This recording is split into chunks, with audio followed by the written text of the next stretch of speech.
Hi and welcome to another lesson of the CoffeeScript Foundations course of Race Karate.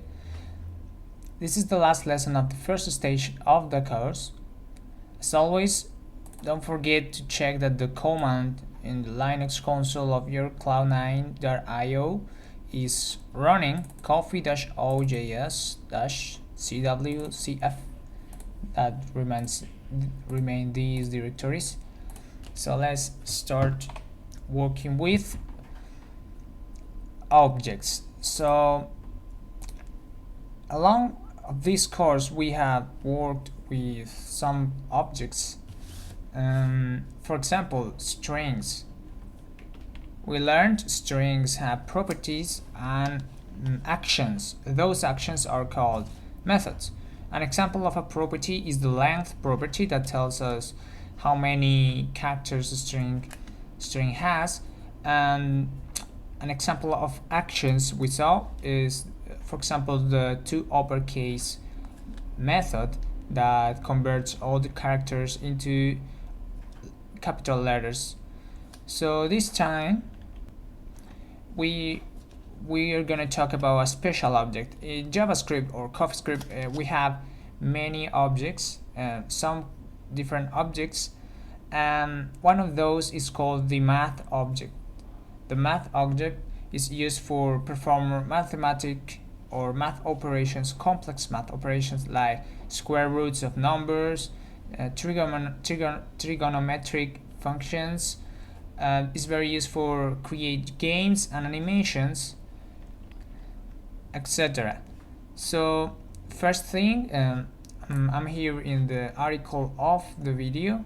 So right here is the link to the documentation of the math object.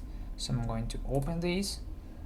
Here we are, and you can see that in the MDM documentation of JavaScript about the math object, we have several methods we can use with the object. Let's see one of those. I'm going to use this one. It's math.pow.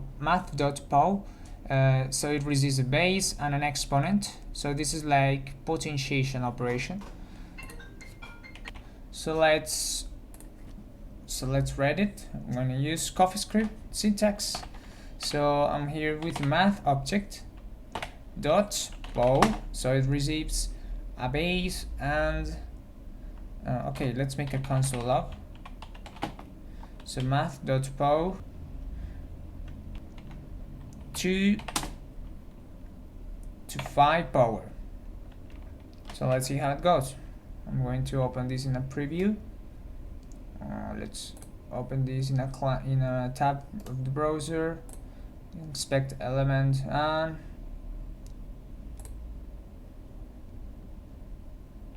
okay, there were a problem with my internet connection, so it's now fixed. Okay, so as you can see, 2 to the 5 power is 32. So let's see another method we can use. I'm going to use the round method. So let's use it. So I'm going to say console.log math.round. So let's see what does it says. It says returns the value of a number rounded to the nearest integer. So for example, if I say 2.5, that will be 3.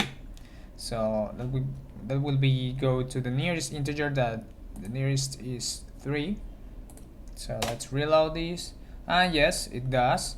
And if I go, for example, 2.3, that will be 2. Yes, so it's rounding. And like these, there are tons of methods. Well, not tons, but there are a lot of them we can use, and that can become very useful. If you take a look, there are some methods that have a baker icon. This means that those methods are experimental, so they may not work in all the browsers. So it's better not to use them at the moment. So just make sure you use a method one of the most used methods is called math.random, is the random method. So let's open this documentation. With this method we can generate a random number. So you will see here some examples of how to use it with some JavaScript examples. So let's try it out. So I'm here and I'm going to use the console. So I'm going to type math.random. So let's see what we get. As you can see, we get numbers, and the documentation says we get a random between 0 and 1, excluding 1. And we get a lot of decimal numbers, decimal positions here. So that's how it works. Well, now let's make a short exercise. Let's simulate that, or let's imagine that we have a dice. We want to roll the dice. The dice has 6 sides, so you can have 1, 2, 3, 4, 5, and 6. So we want to simulate that we roll the dice each time we reload the browser. So let's see how we do this. So the first thing that we need to do is save the number. I'm going to create this. Let's say dice roll equals to math. So okay, so I can say math.random and multiply this by 6. So let's see what we have when we do this. So we multiply by 6. And as you can see, we get a decimal number between 0 and 5, or between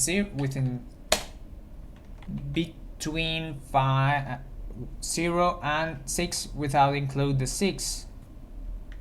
Now I'm going to use another method called math.floor.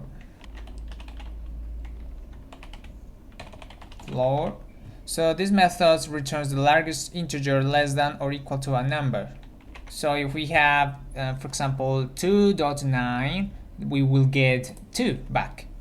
So it will drop decimals to the nearest integer. So let's say math.floor. So I'm going to do this. So with this, now we have numbers from 0 to 5. So let's see what happens if I do this right here. As that floor. So now as you can see, we have 0 from 0 to 5. So now that we have that, then we can say just add +1,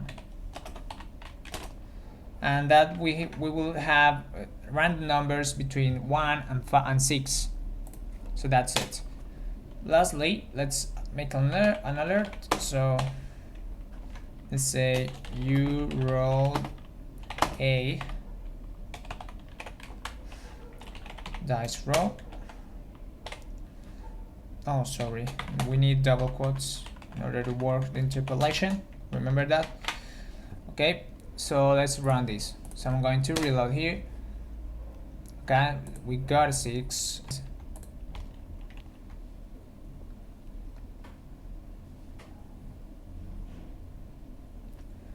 Now go to the article. The link is in the description or in the annotation of the video. Take the challenge. We have a short challenge for you. So read it, and we will give you the solution the next lesson. As always, don't forget to follow me on Twitter. I'm Bastimbalandia. Follow us as @RaceKarate in Twitter too. We are on Facebook. Always keep an eye on racekarate.com, where you will find the transcript of these videos. Subscribe to our channel, and of course, this is the last video of the first stage of this course. So don't forget to take the quiz. We have a short quiz for let you practice what you learned in this lesson. So see you next stage. Bye bye.